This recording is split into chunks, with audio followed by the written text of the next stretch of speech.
Selamat malam. Selamat malam. Selamat malam Bapak Emus. Bapak Emus ganteng mati ini.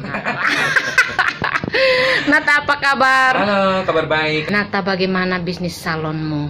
Makin laris manis? Puji Tuhan, setelah COVID ini semuanya berjalan kembali seperti normal. Aduh, jadi bisnisnya laris manis seperti kamu, Nata. Nata, bagaimana nih Nata menjalani kehidupan sebagai waria? Pasti kan ada cemoohan dulu, dan dari keluarga juga pasti ada pertentangan. Dari Papa waktu itu bagaimana? Waktu pertama Nata ngomongin soal keberadaan Nata sebagai waria, bagaimana? Ingat nggak waktu itu?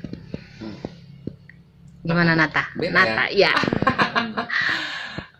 Kalau penolakan itu dari keluarga ya, pasti semua mengalami yang namanya penolakan gitu. Apalagi kita waria ya. Tapi puji Tuhan saya di keluarga tidak terlalu tidak banyak penolakan gitu. Dalam arti bahwa hanya mungkin ada satu atau dua om atau tante gitu. Kalau Papa sendiri menolak gitu. Kalau Papa sih enggak. Papa mah orangnya welcome gitu. Dari kecil? Dari kecil, Papa tuh tidak pernah ada diskriminasi atau kekerasan gitu fisik. Tapi waktu itu opennya bagaimana sama Papa? Opennya sama Papa ya ngomong aja terus terang. Papa itu saya ngomongnya sama Papa. Saya ngomong aja sama Papa gitu. Waktu itu kan saya dikasih dikasih pertanyaan sama Mama waktu itu bahwa nanti umur sekian saya harus menikah gitu. Tapi saya langsung ngomong sama Papa gitu bahwa saya tidak akan menikah gitu Pak, karena saya tidak menyukai perempuan. Saya menyukai pria gitu, karena naluri saya adalah perempuan gitu. Jadi saya menyukai pria. Saya tidak menyukai wanita. Wanita saya menghargai, menghormati. Ya seperti itu. Dan Papa menerima itu. Iya. Ya. Papa Nata, welcome saja.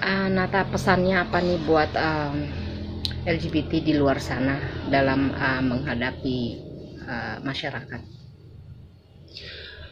Pesannya bahwa ya namanya masyarakat ya, mereka punya hak untuk berkomentar atau apapun pendapat mereka. Semua masyarakat berhak untuk menyampaikan gitu apa yang mereka mau. Sekarang kembali lagi pada diri kita gitu, bagaimana kita membawa diri yang baik ke tengah masyarakat dengan mungkin bekerja, dengan mengasah talenta yang mungkin teman-teman waria memiliki talenta yang bisa menjadi suatu hal positif untuk kita sendiri dan keluarga juga masyarakat gitu yang melihatnya nanti. Natasha, berpikir nggak ke depan saya mau menikah nih dengan Brian? Oh enggak, dari dulu tidak pernah kepikirkan untuk seperti itu. Kenapa Nata? Karena ya itu seperti itu, bahwa walaupun saya waria, tetapi saya selalu bercermin pada diri bahwa saya ini adalah pria gitu. Mau secantik apapun itu saya, mau memiliki apapun itu saya cukup memiliki naluri perempuan. Tetapi untuk menginginkan menikah dengan pria, tidak terpikirkan itu oleh saya. Apa pesannya dari orang tua terhadap Nata dalam menjalani kehidupan sebagai waria? Papa itu selalu berpesan bahwa kita dalam kehidupan itu kita selalu berbuat baik kepada orang gitu. Kita selalu menanamkan hal kasih gitu. Entah nanti kita dijahatin, entah itu nanti kita tidak dianggap, atau entah itu nanti kita tidak dipandang gitu, ataupun kita dipandang cuma sebelah mata. Tetapi Papa selalu berpesan bahwa teruslah berbuat baik dalam hidup gitu. Tanamkanlah hal kasih, menaburlah kasih sebanyak-banyak, seluas-luasnya dalam kehidupan. Selama kamu hidup, maka semuanya pasti akan baik-baik saja. Seperti itu, Say. Terima kasih Nata. Bapak Emus punya anak yang istimewa kayak begini, cantik lagi Bapak Emus. Bapak Emus, waktu itu pertama kali mengetahui Nata memiliki keunikan seperti ini, reaksi Bapak Emus bagaimana sih? Marah nggak? Dalam waktu itu pertama berpikir ya, karena anak ini tinggal sudah lama saya tinggalkan, jadi yang sekarang dijalani pertama tidak pernah mendapatkan kasih sayang. Terus kalau sekarang kejadian seperti ini, itu adalah kesalahan dari saya. Kesalahan saya karena tidak dekat, tetapi saya tetap menerimanya apa adanya yang dilakukan itu. Hanya pesan saya, ingat, jangan lupa selalu berdoa, jalankanlah selalu ke gereja, dan berbuatlah baik kepada sesama. Sampai kapanpun, walaupun mereka berbuat jahat terhadap anak. Karena perbuatan baik itu semua dilihat Tuhan, waktunya akan diberikan pada waktunya. Anak pada saatnya nanti anak akan petik kebaikan itu. Itu yang saya sampaikan, dan saya terima dengan tulus ikhlas waktu itu, walaupun bertentangan dengan keluarga-keluarga yang lain. Bagaimana menghadapi Bapak Emus keluarga yang menolak? Keluarga yang menolak Sempat itu, dijauhin begitu Bapak Emus atau ada yang sempat menjauhin, tetapi saya memberi arahan, bimbingan, penjelasan bahwa setiap orang mempunyai kesalahan, termasuk saya maupun anak-anak saya itu. Tetapi kesalahan itu jangan ditambah lagi dengan kita menjauhkan karena dia tidak tahu bahwa kesalahannya apa. Kita beritahu salahnya dia apa, arahkan dia ke jalan yang baik, dan selalu berbuat baik.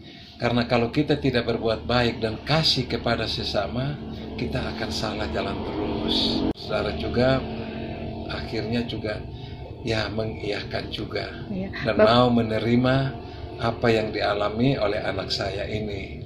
Dan semua pun merasakan sampai hari ini berkat yang dialami. Bapak Emus, apa yang membuat Bapak Emus menerima dan ikhlas terhadap keberadaan Natasha ini? Saya menerima itu sebagai orang yang betul mau menjalani perintah Tuhan. Tidak bisa saya menyalahkan dia, dan semua yang dia jalankan hanya saya memesan. Jangan, siapa yang engkau jalankan, jalankan itu, jangan salah ke jalan yang tidak baik. Karena saya menerima itu juga, saya senang sekali. Bagaimanapun itu satu talenta yang dia jalankan. Yang penting jangan menyusahkan orang lain. Ya, pertama jangan jalan ke narkoba, mabuk-mabukan di tempat yang tidak benar, tapi pulang ke rumah. Ingat, ada rumah, ingat gereja, ingat tempat doa, selalu itu. Bersama-sama jalankan dengan keadaan engkau. Nanti engkau akan baik adanya. Nata, apa nih terakhir nih pesan buat LGBT di luar sana? Pesan saya buat LGBT semuanya, penolakan dari masyarakat itu biasa ya. Semua pasti menerima penolakan, entah itu dari keluarga, entah itu dari tetangga, apalagi masyarakat gitu ya. Sekarang tinggal bagaimana kita sebagai LGBT ini menunjukkan prestasi kita dengan talenta yang kita miliki gitu. Dengan menunjukkan talenta yang kita miliki itu, dengan sendirinya masyarakat pun akan menilai kita. Kita harus menunjukkan talenta kita itu dengan maksimal. Talentanya seperti apa? Talentanya seperti ya menari, menyanyi, salon kecantikan, seperti itu. Sehingga kita bisa berguna bagi masyarakat dan banyak orang. Dan akhirnya kita bisa diterima di tengah-tengah masyarakat. Dan jangan lupa berdoa. Jangan lupa selalu bersyukur. Dan ingat 3 hal bahwa kita harus sering berdoa, berbuat baik, dan selalu bersyukur. Itu yang selalu Papa saya pesankan kepada saya. Jadi bagaimana kita menjalani kehidupan itu dengan baik. Terima kasih Bapak Emus. Terima kasih Sama-sama. Nata. Ya, terima kasih.